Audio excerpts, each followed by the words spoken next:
अभी जो मैं आप लोग को बताने वाला हूँ उसमें एक योग्य वैद्य की आवश्यकता होगी, इसलिए इसे खुद से प्रयास न करें, खुद से इसका प्रयोग न करें। तो आज जो मैं बताने वाला हूँ उसी सीरीज को, जिस सीरीज को मैं आगे बढ़ा रहा था, यानी पंचमुखी हनुमान के सीरीज को।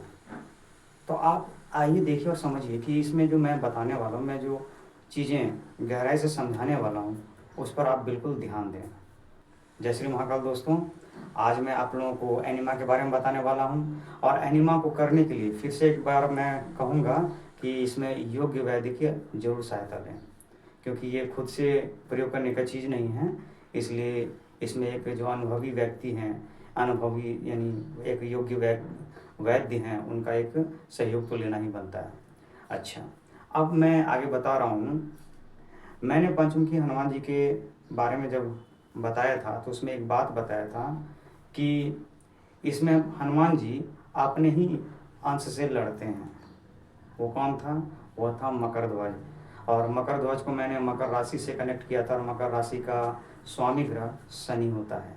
साथ ही साथ मैंने ये भी बताया था कि मकर राशि जो है वो श्रवण नक्षत्र में पड़ रहा होता है, तो श्रवण नक्षत्र का स्वामी ग्रह होता है चंद्रमा। और चंद्रमा की जब बात करें तो इसका तत्व जल होता है, और उधर शनि जी का तत्व वायु हो जाता है। तो तत्वों का अगर ध्यान न रखें और समझें तो समझ में ये आता है कि और जब शरीर में वायु की वृद्धि होती है तो उसमें ऑयल का ट्रीटमेंट दिया जाता है। और ऐसे भी शनि के लिए हमने ऑयल की बात जानी है, समझी है कि किस तरह से शनि ग्रह को शांत करने के लिए, किस तरह से शनि ग्रह को अच्छा रखने के लिए उसमें तेल का यूज़, खासकर तिल का तेल का यूज़ किया जाता है। बातें करें अगर इधर, तो जब जल तत्व की बात हो रही है चंद्रमा के बारे में, तो इसमें भी हम देखेंगे कि ये जो जल तत्व है इसकी कमी को अगर पूरा कर दिया जाए, या ये जो बैलेंस नहीं इसको बैलेंस कर दिया जाए, तो वो हमारी जो वो स्थिति है सुधर जाती है। यानी कौन सी स्थिति? मूलाधार चक्र को जागरण करने की स्थिति में अगर हम देखें तो मूलाधार चक्र को अगर जागृत करना चाहते हैं, या मूलाधार चक्र में दोष आने से, कई बार ऐसा देखा जाता है कि जिनका मूलाधार चक्र जागृत नहीं होता है उनमें दोष आ जाता है, और उस दोष की वजह से व्यक्ति अकारण भय से भयभीत हो जाता है।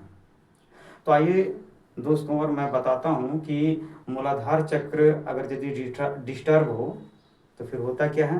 मूलाधार चक्र अगर डिस्टर्ब हो तो व्यक्ति भयभीत होता है कारण भय से। कैसे जानते हैं? मूलाधार चक्र से ही आप देखें कि जहाँ एड्रिनल ग्रंथि होता है, ग्लैंड होता है, वहाँ से एक एड्रेनाइल हार्मोन्स निकलता है। और वो अगर डिसबैलेंस हो जाए तो फिर क्या देखते हैं उसमें? हम देखते हैं कि व्यक्ति अकारण भय से ग्रसित रहता है, व्यक्ति असुरक्षा का भाव महसूस करता है। यानी इस जगह का जो हार्मोन्स है अगर उसको हम ठीक कर दें तो वहाँ हम समझ जाते हैं कि वो स्थिति हमारी सुधर सकती है। क्या करना होगा इसके लिए? फिर से मैं वही बात बताऊंगा कि जहाँ पंचमुखी हनुमान जी की जो बातें मैं कर रहा था, और जिस जगह पर मैं मकर ध्वज की बातें कर रहा था और मकर ध्वज को मकर राशि से कनेक्ट कर रहा था, उसका स्वामी ग्रह शनि, जिसको तेल का ट्रीटमेंट देना होगा, यानी कि मेडिकेटेड ऑयल की बात कर लें, उससे वो ठीक होता है। फिर बात करते हैं चंद्रमा को ठीक करने के लिए, जो कि उसके नक्षत्र में है, यानी श्रवण नक्षत्र में। तो चंद्रमा को ठीक करें तो जल तत्व को ठीक करना है, तो मेडिकेटेड वाटर की आवश्यकता होगी। यानी कुल मिलाकर यहाँ पर दो चीज़ें, यानी एक मेडिकेटेड ऑयल और एक मेडिकेटेड वाटर की बात आती है। तो ये कौन सा तेल, कौन सा वाटर रहेगा, है ना, मेडिकेटेड में, ये बातें आपको विस्तार से मैं बताऊंगा। अगर कोई संपर्क करना चाहता है मुझसे तो बिल्कुल मेरे पास मैसेज करें, और मैसेज का जवाब से ही मैं बताऊंगा, और कैसे उसके हम ट्रीटमेंट देते हैं उसके बारे में भी बताऊंगा।